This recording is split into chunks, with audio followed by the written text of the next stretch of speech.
hell could someone get a gun in here? I have no idea.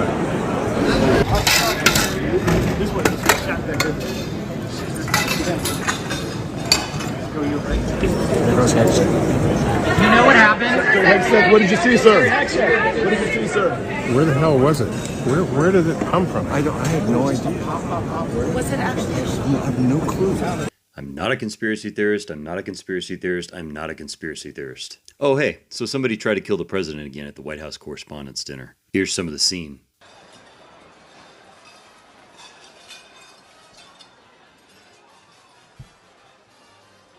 Now, as someone who has been to many events in D.C., including seeing Trump speak at the D.C. Marriott, this was during his first term at a realtor conference, when he came to speak, the hotel was completely locked down. There were multiple concentric circles of security. It wasn't just one security line and, hey, there's the president. You were stopped at the door of the hotel, at the entrance of the conference center, and at the doors of the ballroom. This guy apparently sprinted through one Secret Service line, shooting one of the officers in his bulletproof vest and then making it all the way into the ballroom where the president is. And this conveniently follows Trump's ballroom getting shut down and the fact that he may have to reveal subcontractors for the top portion. $400 million that he probably dished out to his buddies. He also happens to be currently trying to end the Homeland Security shutdown. And the second the assassination attempt is over, Trump is talking about both of these things. It's not a particularly secure building,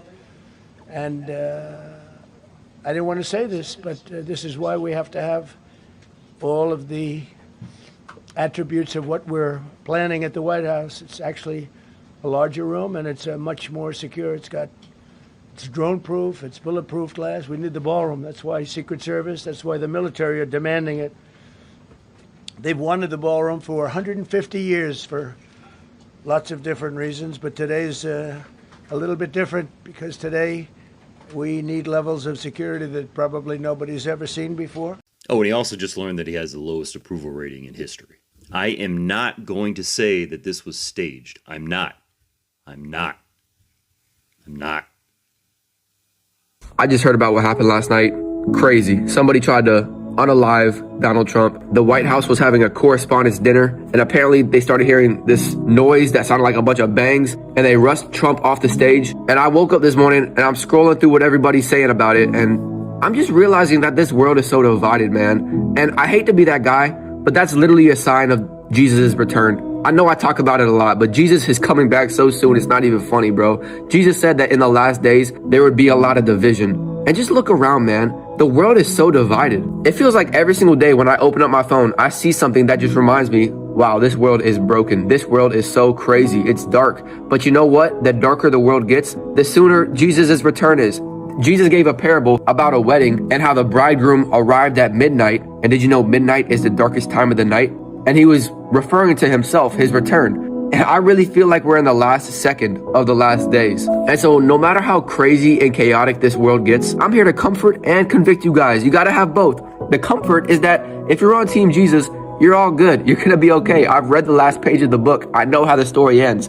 We win. And to convict you, if you're not on Team Jesus, or if you've been halfway in and halfway out, it's time to get right with God, or you're gonna get left. I'd rather you hate me on the way to heaven than love me on the way to hell. Jesus is the way, the truth, and the life. There is no other team to be on. There's nobody else to follow. And if it sounds like I'm being hateful, that's because the truth sounds like hate to those who hate the truth. It's not my truth, it's not your truth, it's not his truth, it's not her truth.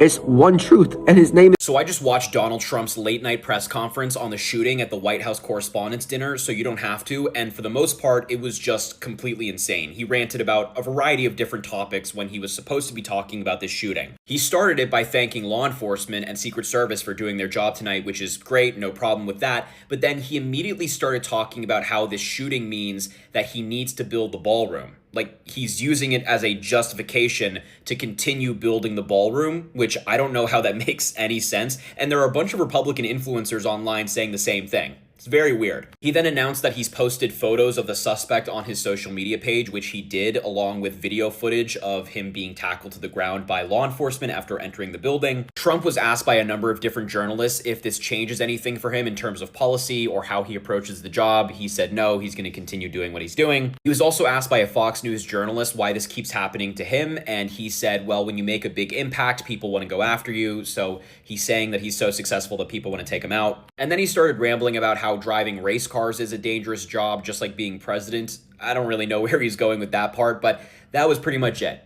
You didn't miss. There was assassination attempt of the President of the United States, Donald J. Trump. Major breaking news. This happened yesterday at the correspondent dinner at the White House, Washington.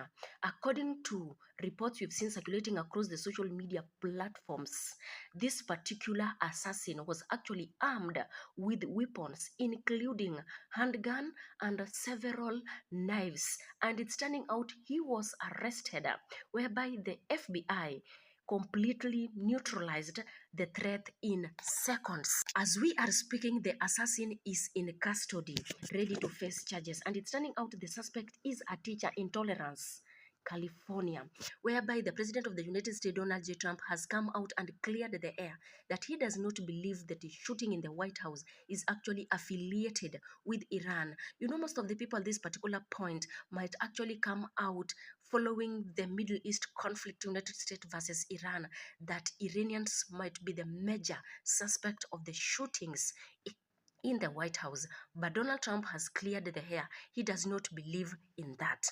Keep watching. We'll keep you updated if anything unfolds. I'm not the smartest crayon in the coloring box, right?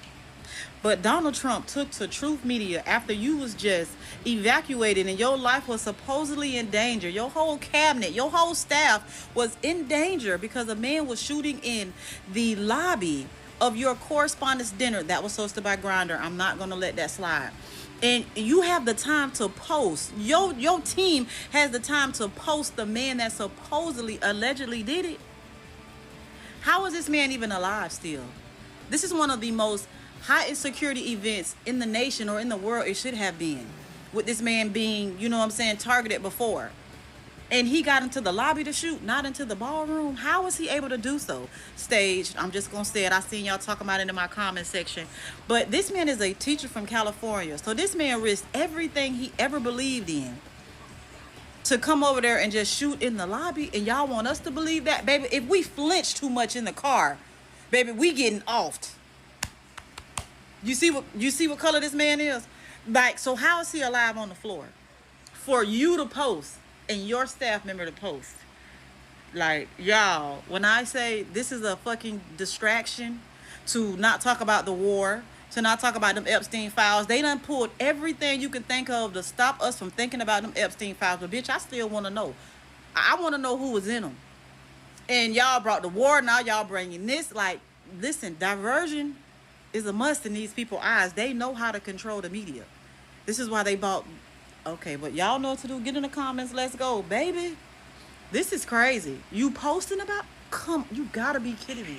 Like, this is what y'all went and did instead of debriefed and trying to figure out why the fuck is the American people trying to hurt this man? This is what y'all went and did. I don't know if I'm going to be brave enough to post this video, but I guess if you guys are seeing it, that means I was. I am going to tell you all my gut reaction to what happened at the White House Correspondents' Dinner. Now, this is only less than an hour after I've heard about it, but I was out walking bare, and this is my reaction, and I'm going to do this completely unedited. I'm not going to break it up. This is me just spewing out at you guys, and I guess let me know what you think. But I kind of had three different reactions. One was there was a Polymarket bet, and some poor soul just got suckered into being a shooter and getting taken out so that somebody in this administration could make a lot of money. I actually did go look at Polymarket to see if I could come up with anything, and there's bets on there about what color tie would he wear and would he say certain words.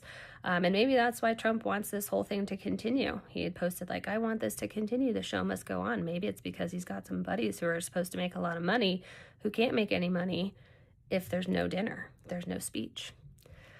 So that was my first thought. My second thought was just poll.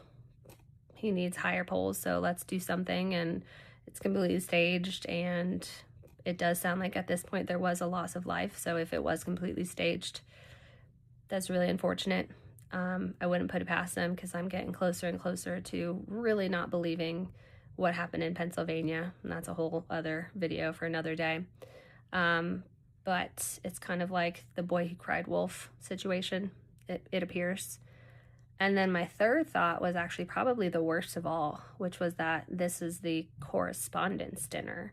And you have a very large number of people in the free press and Congress people and high-level cabinet people, just like lots and lots of people there. And now they're all locked in a room.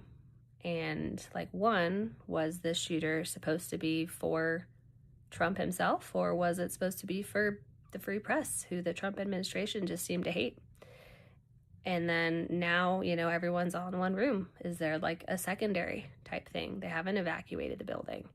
And that's a scary thought, to say like, hey, we're getting a lot of people all in one place. It's like a designated survivor type of situation. It sucks that we live in a world right now where instead of just being able to go, oh my gosh, I can't believe that happened, and process through that, we have to all go down these rabbit holes and conspiracy theories. But those are my thoughts. Let me know what you guys think.